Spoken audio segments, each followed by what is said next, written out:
The narcissist devalues you, humiliates you, denigrates you, criticizes you endlessly and unnecessarily, gratuitously puts you down. What for? This only creates a bad atmosphere, bad blood between the two of you.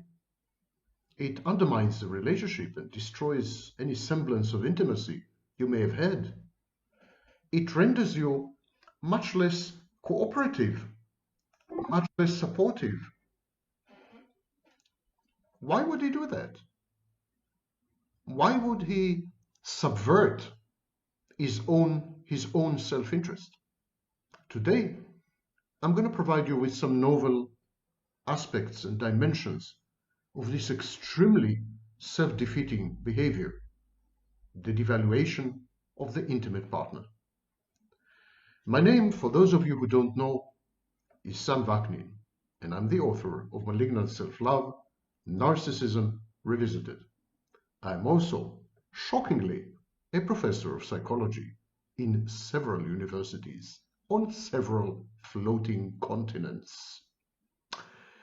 And let's get straight to business, as I always do. In previous videos, previous lectures, I had explained that the narcissist devalues you because you refuse to freeze. You refuse to become an ancient Egyptian mummy. You refuse to play dead, and you refuse to conform to the snapshot of you that he has in his mind. I encourage you to watch previous videos about the process of snapshotting. The narcissist takes a snapshot of you, then he photoshops the snapshot, and this is idealization. He introjects it, he transforms it into an internal object. And then you're supposed to become one with the snapshot. You're supposed to merge or fuse with the snapshot. You're never supposed to deviate or diverge from the snapshot. And if you do, this provokes in the narcissist a lot of aggression. The narcissist punishes you for deviating from the snapshot, because the narcissist is capable of interacting only with internal objects. He is not capable of interacting with you. He's not capable of accepting your autonomous, independent existence and acting that way. So when you threaten the internal object, you're threatening the narcissist's mind. Additionally, disagreeing with the snapshot, diverging from the snapshot, challenging, undermining the snapshot, becoming suddenly an autonomous, agentic person with your own agenda, your own life, your own growth pattern and personal development, etc., etc. This challenges the narcissist's grandiosity, because the narcissist needs to be 100,000% in control. He is godlike. He needs to micromanage every aspect of your life, every word you say, every breath you take. And so anytime you demonstrate to the narcissist that he is not fully in control of you, it challenges his grandiosity, and there's nothing more dear to the narcissist than his grandiosity. Nothing. The narcissist would do anything, would sacrifice anyone, would destroy everything just to maintain his grandiosity, which in his mind is identified with freedom. He's a freedom fighter. He believes that his grandiosity, his godlike qualities, his divinity, render him free. This precisely is what makes him not subject to the shackles of society.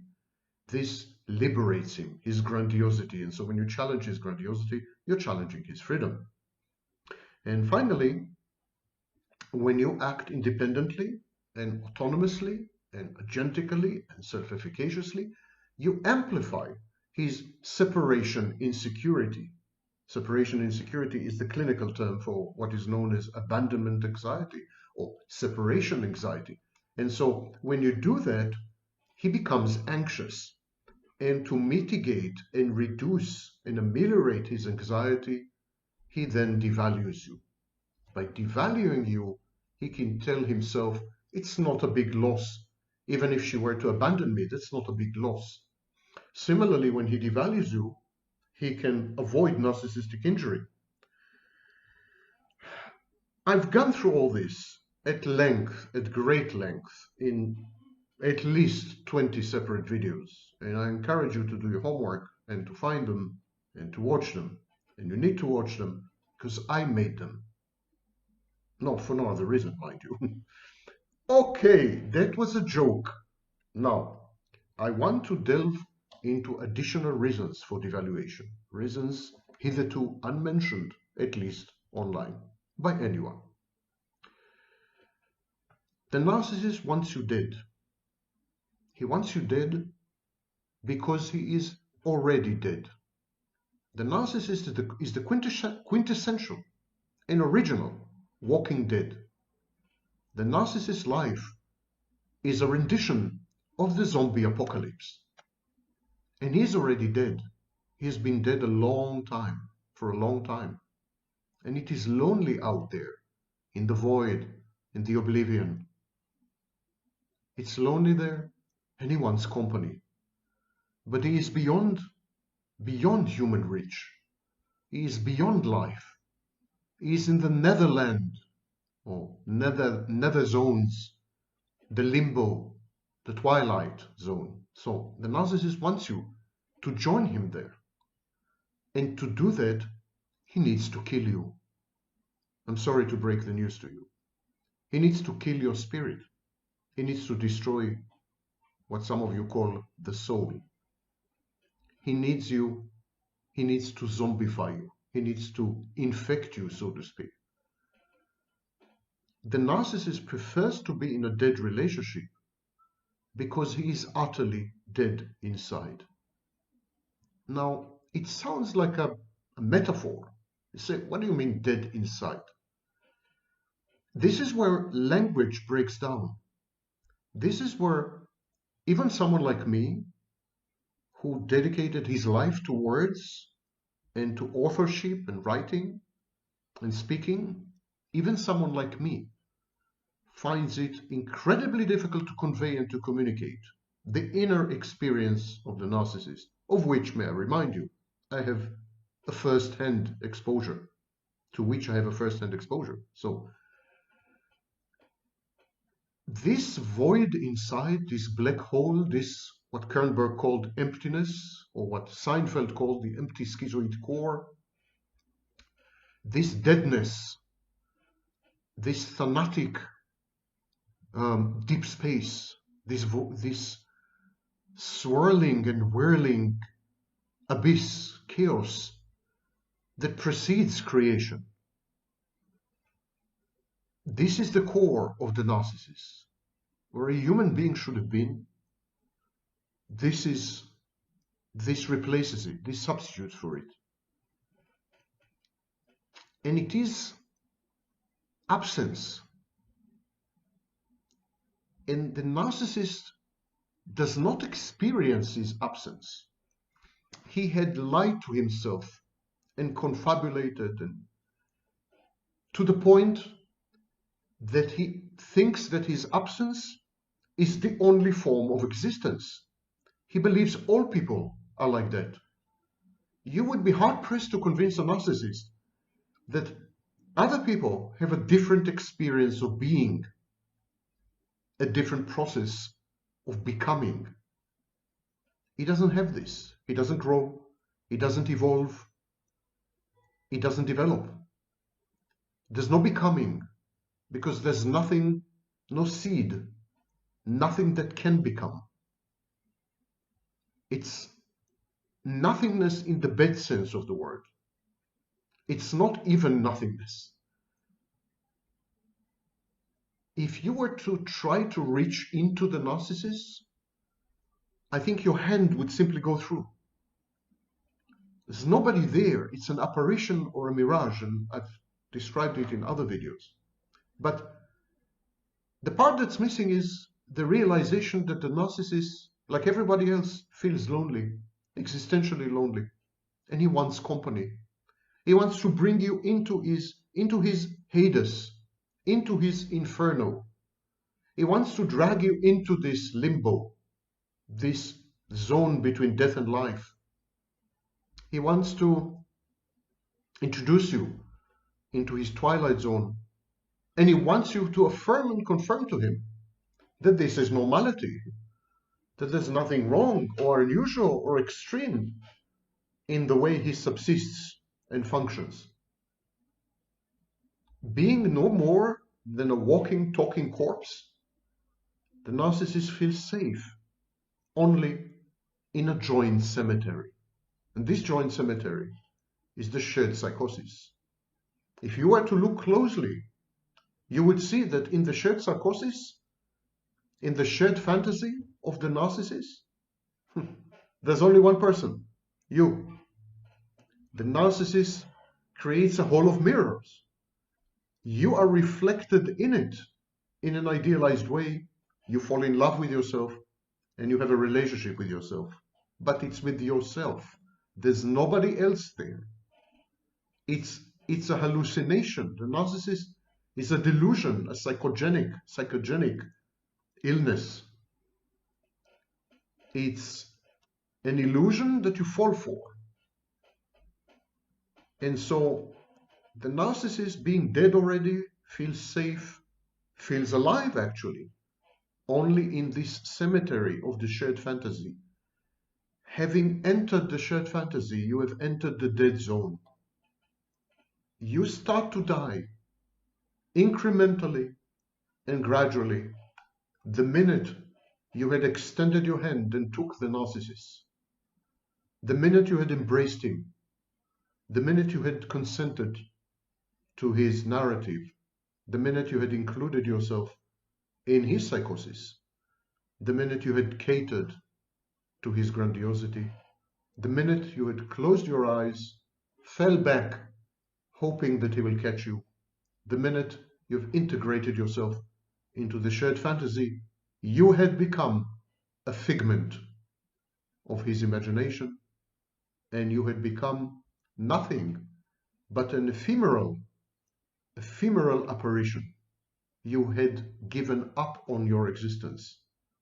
You had surrendered your separateness, your autonomy, your agency, and your self-efficacy. This is the Faustian deal the narcissist offers you. I'm going to provide you with unconditional maternal love, which you will experience as self-love. For the first time in your life, you will feel utterly unconditionally lovable. But there's a price to pay for this. You need to not be. As you are not lovable. You are lovable only as you are not.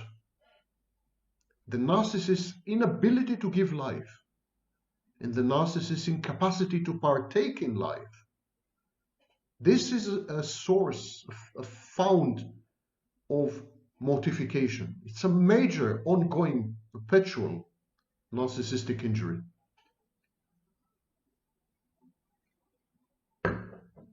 And to avoid all this, to avoid this discrepancy between your life and his death, your vivaciousness and his morbidity, your ascendance and development and his decay and decadence, to reconcile these two within the shared fantasy, the narcissist attempts to deaden you, to render you dead, to assassinate your enthusiasm, your joie de vivre, the joy of life, to constrict your autonomy, to crush your exploratory spirit, to stunt your growth.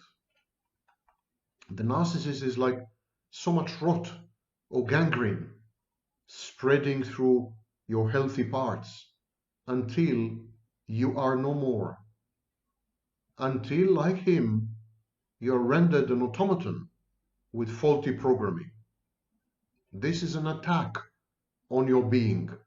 It is so unique that in 1995 I had coined the phrase narcissistic abuse because I could find no other equivalent in any other form of abuse.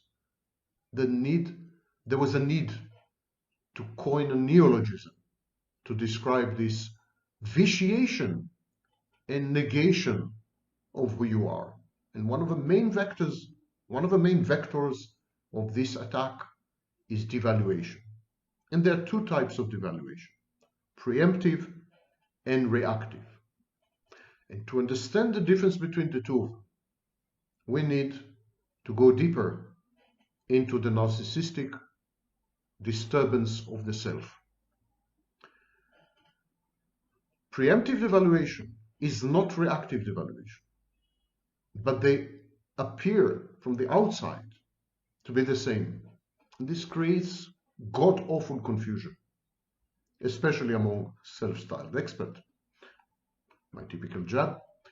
So, to understand the difference, we need to understand narcissistic typology and the narcissistic dynamic.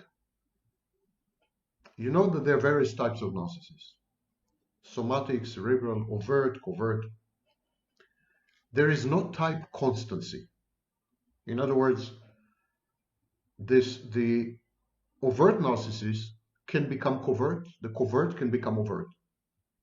I myself used to be cerebral. 5 years ago, I became somatic. You don't have to believe me. Just go online, watch my videos on this channel, dated 12 and 10 years ago, and watch my videos today, or a year ago, or 2 years ago, or 4 years ago, and you will see the massive difference. It's like I'm another human, another person. I switched types from cerebral to somatic 5 years ago and never switched back. So there's no type constancy. And one of the most common transitions is between overt and covert. The narcissist transitions from an overt state to a covert state via a process known as collapse. You all heard the term collapse narcissist. Do not confuse collapse narcissist with failed narcissist. Failed narcissist is a borderline personality disorder. Collapse narcissist is someone, a narcissist, who experiences or goes through a systemic and prolonged failure to secure narcissistic supply. So when narcissistic supply is deficient for a very long period of time, the narcissist collapses. When he collapses, he usually switches type. So from overt to covert. It's a very common transition, and vice versa. The transition takes time, as the effects of the deficiency of narcissistic supply gnaw at the foundations and roots of the narcissist, undermine his precarious balance. Takes time, and there's therefore always a period of transition between cerebral and somatic, between overt and covert, and so on. There's always a period of transition. But some narcissists remain stuck in this interim period. They can't move on. They get stuck midway between overt and covert, let's say. And so these narcissists create a binary system. They are both overt and covert. And then there's a division of labor and a division of effect. Everything is divided. It's like a divorce. Everything is divided. All the mental properties, the psychological wealth and resources, they're all divided. There's the overt side and the covert side. Now the overt is a sadistic, grandiose entity. The overt side dominates and humiliates the covert self-state. The overt acts as a kind of harsh inner critic gone awry. A narcissist who is stuck in the transition, and they are more numerous than you know, quite a few. If I had to venture a guess, at any given time, about 20% of narcissists are stuck in this interim phase. And so the overt becomes a sadistic, the equivalent of a sadistic superego, a very disciplinarian and unforgiving inner critic.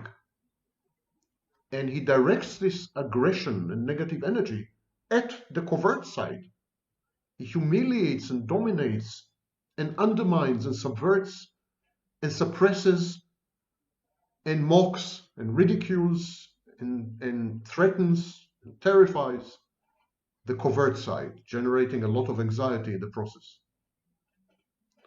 The overt subpersonality is in charge of sustaining the grandiosity cognitive distortion. So it's the overt who is in charge of the grandiosity of such a split narcissist, and middle of the way narcissist. A narcissist who is both overt and covert. I call it the binary system. So the overt part, the subpersonality or the pseudo-identity, the overt part is in charge of the grandiosity. The locus of grandiosity is in the overt part. Because the overt is in charge of grandiosity, it is the overt that has the task of interacting with potential sources of narcissistic supply. The covert never gets in touch with people. Only the overt side gets in touch with people. Only the overt side scouts for talent, maintains contact, coerces, cajoles, seduces, love bombs, grooms, whatever it takes to produce a new source of narcissistic supply.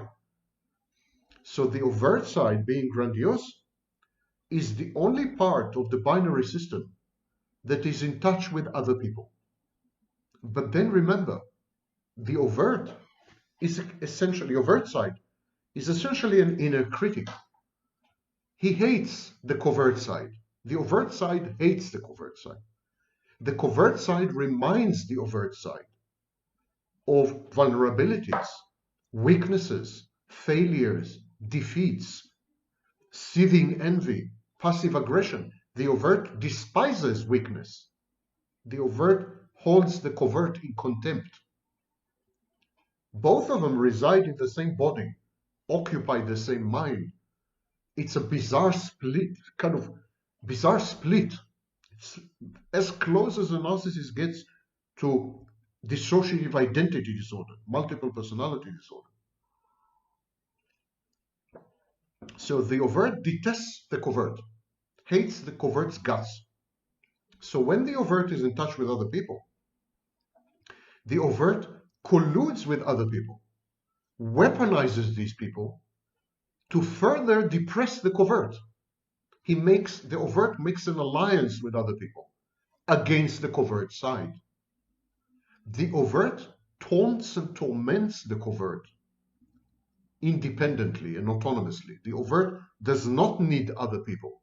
The overt has many internal weapons, internal and arsenal and ammunition and weaponry. And so the overt uses this against the covert on a daily basis, minute by minute.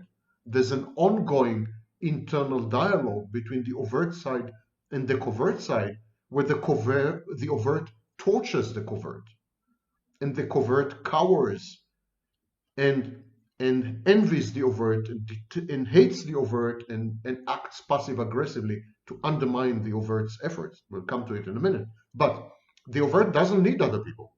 But the overt is promiscuous and an equal opportunity abuser.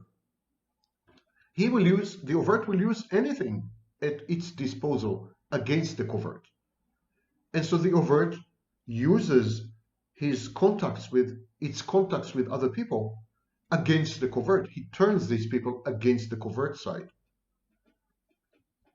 And so there's a strange coalition of the overt side of such a narcissist, together with sources of supply, against the covert side of such a narcissist. It's a desperate attempt, actually, to restore the overt side as a dominant side and to complete the transition, using other people as an incentive, motivation, source of energy, inducement. But in the meantime, while the transition is ongoing, and it can go on for years, while the transition period is ongoing, there's a war between the overt and the covert. And the overt is a kind of Trojan horse is a kind of fifth column because the overt collaborates with outsiders to betray the covert. The overt collaborates with others to betray the covert, to stab him in the back, to kill him, actually. But the covert has access to all the resources that the overt does. Both of them, for example, share the same intelligence. So the covert is as intelligent as the overt, as insightful, or at least as cunning, is aware of the machinations of the overt. So the covert realizes that the overt is a traitor, a fifth column, a Trojan horse. The covert is terrified of what the overt might do, how the overt might sacrifice the binary system just to gratify its sadistic need to destroy the covert. So the covert knows that it has to defend itself against the overt. And so the covert pseudo-identity, or the covert self-state, preemptively devalues everyone the overt is in touch with. Let's recap a bit. This is a very complex structure and concepts, very new. So for a change, I will not hold you in contempt if you cannot follow me.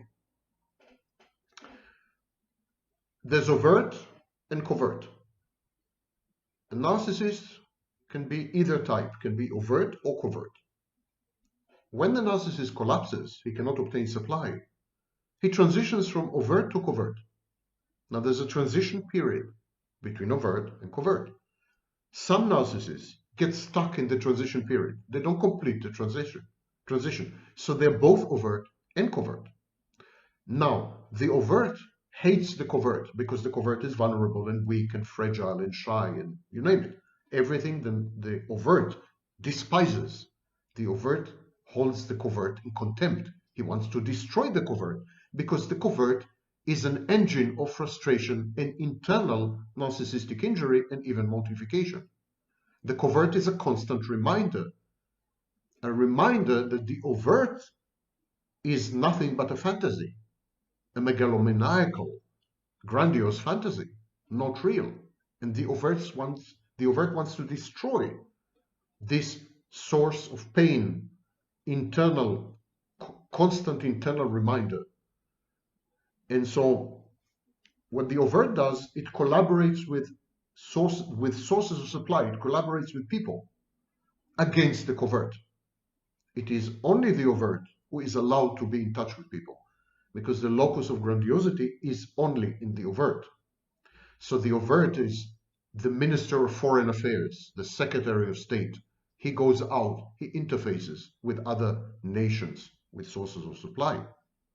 This monopoly allows the overt to turn people against the covert, to injure the covert, time and again, to wound the covert to the point that blood loss will kill the covert.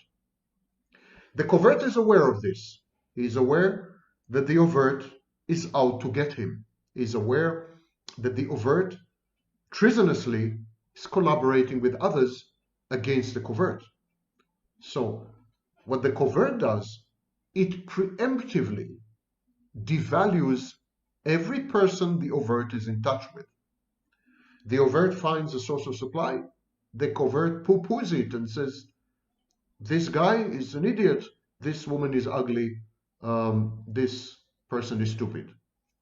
So he devalues the potential sources of supply that the overt is in touch with, because the covert knows that the overt will use in future these sources of supply against the covert. The covert knows that the intentions of the overt are not pure, that he is not merely scouting for sources of supply, but he's scouting for weapons against the covert. So to undermine the overt's efforts, to de-weaponize the overt, to take away his tools and weapons, the covert devalues anyone who may be used or might be used by the overt against it. So by devaluing preemptively everyone the overt is in touch with, the covert is defanging them. He is denying these people the potential sources of supply. He's denying them the ability to cause narcissistic injury. He leaves the overt without any weapons or allies. So now the overt is in touch with other people. But having been devalued, these people cannot become sources of supply. They cannot therefore collaborate with the overt against the covert by leveraging the overt's grandiosity. In the war, in the pitched war between overt and covert, the sources of supply are pawns on the chessboard. They are pawns, and both the overt and the covert are trying to grab hold, to maintain control over the sources of supply. The covert does this by devaluing them and rendering them useless to the overt, because they cannot be sources of supply and cannot support the overt's grandiosity. The overt tries to speedily and expediently convert every source of supply into a vector of attack against the covert. And so they go on playing. A new life, a new person comes into the narcissist's life. The narcissist is in this phase of transition. He's both overt and covert. The overt will interact with this new potential source of supply, try to co-opt her into a shared fantasy, love bomb her, groom her, etc., etc. The covert, on the other hand, will devalue her, attack her, passive-aggressively humiliate her, undermine her, subvert her, so that she cannot be used. She cannot be used by the overt. So he will render her, the covert will render this potential new source of supply useless and meaningless as far as the overt is concerned. And he will do this by devaluing the potential source. So there will be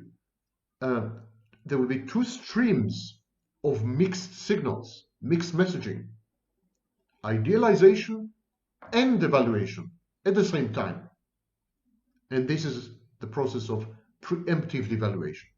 So while in a normal, typical relationship with a narcissist, you're first idealized, then devalued, because this particular narcissist is in a stable state, is either overt or covert. When you interact with a narcissist who is fully in a specific state, who is type constant, when you interact with a narcissist who is 100% overt or 100% covert, you will go through the classic cycle that I had described in the 1990s. Idealization, devaluation, and discard. It's a classic cycle.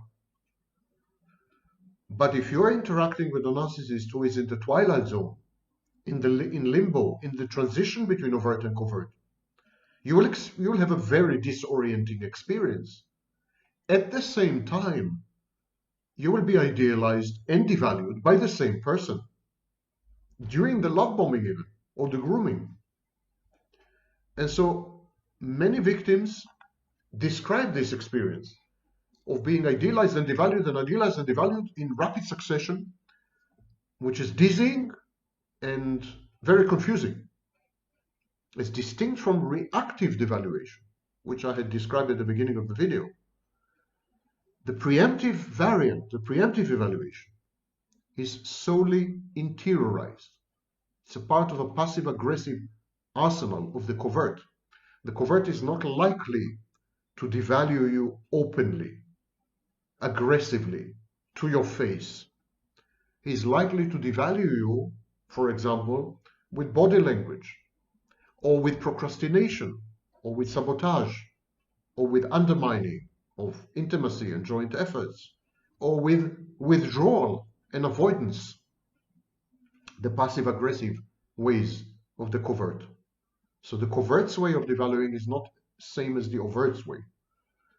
The covert also easily gets bored and loses interest. He decaffects. So when the overt comes into the binary system, comes back to the binary system with good news.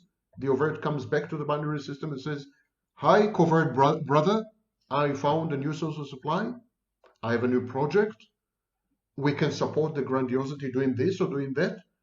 The covert will undermine, subvert, and sabotage these efforts of the overt. And the covert will do this by getting bored, by losing interest in various undertakings. And the idea is to deny the overt the opportunities to be in touch with people and turn these people against the covert. It's a civil war. It's a state of civil war. And the casualties are you, intimate partners, insignificant others, and the sources of supply. Welcome to the Narcissist's charming landscape. Be well.